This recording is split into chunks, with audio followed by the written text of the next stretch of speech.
Let's talk about rainwater storage. So we've had this tank for a few months. It's doing really well for us. I expected to have some difficulties and to rework some things, and that has just not happened yet.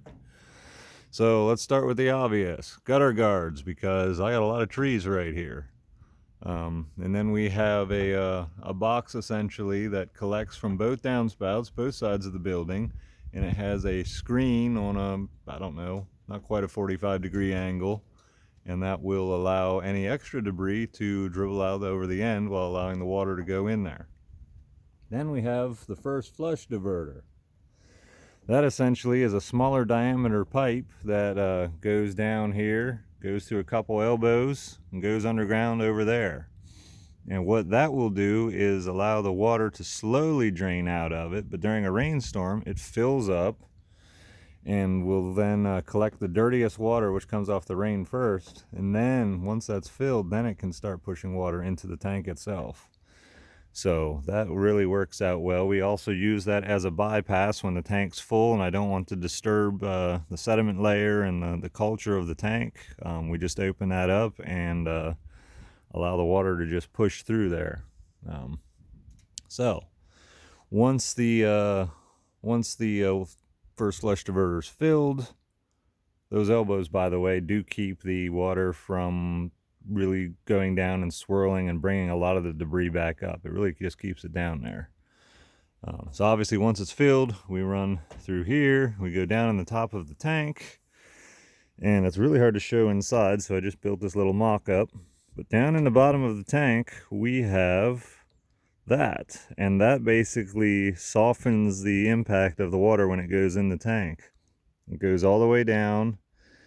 It's going to kind of push really slowly. There's not going to be a lot of splashing because this pipe will be partially filled, and then it just slowly pushes water out the two elbows.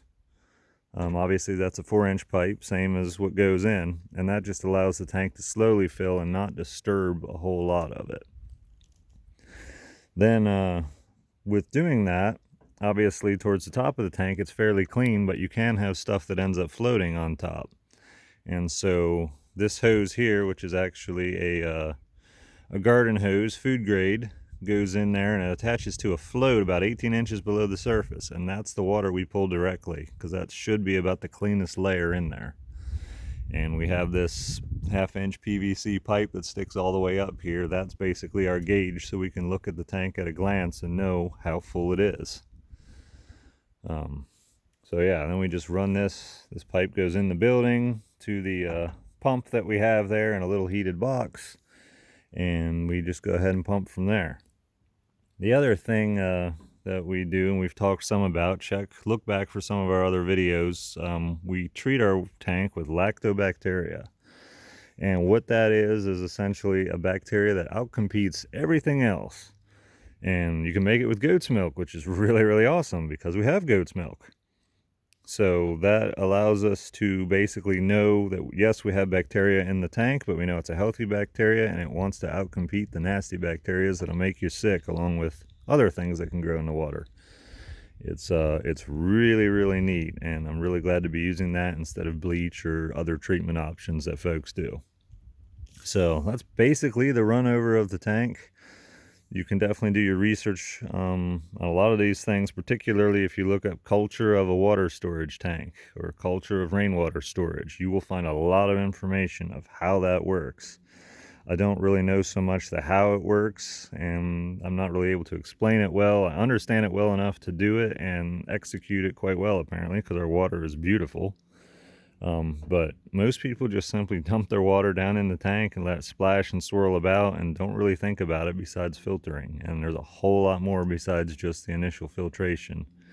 And that's a big key. I do not have any filter between this water and the pump.